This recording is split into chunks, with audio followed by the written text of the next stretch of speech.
გერმანიის ეკონომიკა ღრმა კრიზისში იმყოფება, რაც განსაკუთრებულად მძიმედ სამრეწველო სექტორზე აისახა აუდიტორული კომპანია EY-ის ანალიზის თანახმად, ბოლო 1 წლის განმავლობაში 101,000 სამუშაო ადგილი გაუქმდა, რაც ინდუსტრიული დასაქმების 1.8%-იან შემცირებას ნიშნავს. განსაკუთრებულად კრიტიკული ვითარებაა ავტოინდუსტრიაში, სადაც დაახლოებით 45,400 სამუშაო ადგილი გაქრა, ანუ სექტორის თითქმის 6% გაუქმდა. ექსპერტები ვარაუდობენ, რომ წლის ბოლომდე ვითარება კიდევ უფრო დამძიმდება და დამატებით 70,000 სამუშაო ადგილის გაუქმება ამოსაოდნელი. EY-ის პარტნიორის იან ბრორლიკერის შეფასებით მდგომარეობა ენერგომატარებლების და შრომის ანაზღაურების გაძვირებას, ჩინელი მწარმოებლების მხრიდან გაძლიერებულ კონკურენციას და ევროპისა და ამერიკის ბაზრებზე მოთხოვნის შემცირებას უკავშირდება. გერმანიის ეკონომიკის სპეციფიკიდან გამომდინარე კრიზისის ფონზე განსაკუთრებული წყნეხის ქვეშ ავტოინდუსტრია აღმოჩნდა. გერმანული ბრენდები ერთდროულად ებრძვიან გაყიდვების ვარდნას, ბაზრის წილის კლებას და ელექტრომობილებზე გადასვლისთვის საჭირო დიდ ინვესტიციას და ამ ინვესტიციაზე მცირე უკუგებას. ამჟამად სექტორში მხოლოდ 734,000 ადამიანი მუშაობს, ანუ ერთ წელიწადში ეს რიცხვი მნიშვნელოვნად არის შემცირებული.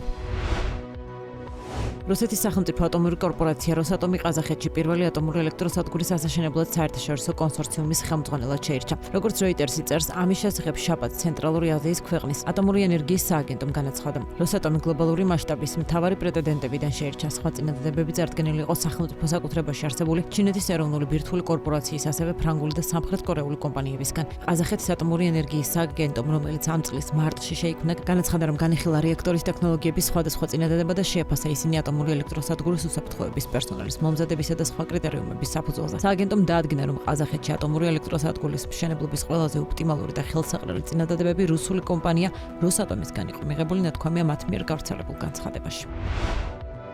ინდური ავიაკომპანია Air India საკუთრებაში არსებული Boeing 787 Dreamlineris ჩამოვარდნის ფონზე საფონდო ბირჟაზე Boeing-ის აქციების შეფასება მკვეთრად შემცირდა. ბირჟის გახსნიდან რამდენიმე წუთში ამერიკული კომპანიის საბაზრო კაპიტალიზაცია 5%-ით შემცირდა, მაგრამ ზრდა მომდევნო დღეებში გაგრძელდა და საბოლოო ჯამში Boeing-მა კაპიტალიზაციის დაახლოებით 8% დაკარგა. შეგახსენებთ, რომ 242 მგზავრით დატვირთული Air India-ს თვითმფრინავი, რომელიც ლონდონის მიმართულებით მეფრინავდა საწყის აეროპორტთან ახლოს ქალაქ აჰმედაბადში ჩამოვარდა. Boeing 787 Dreamlineris ამერიკული კომპანიის ერთ-ერთი ახალი და მოთხოვნადი მოდელია, რომლის ჩამოვარდნა Boeing-ის შეშფოთებას იწვევს, განსაკუთრებით იმის ფონზე, თუ რამდენ გამოწვევასთან მოუწია კომპანიას გამკლავება ბოლო წლების განმავლობაში.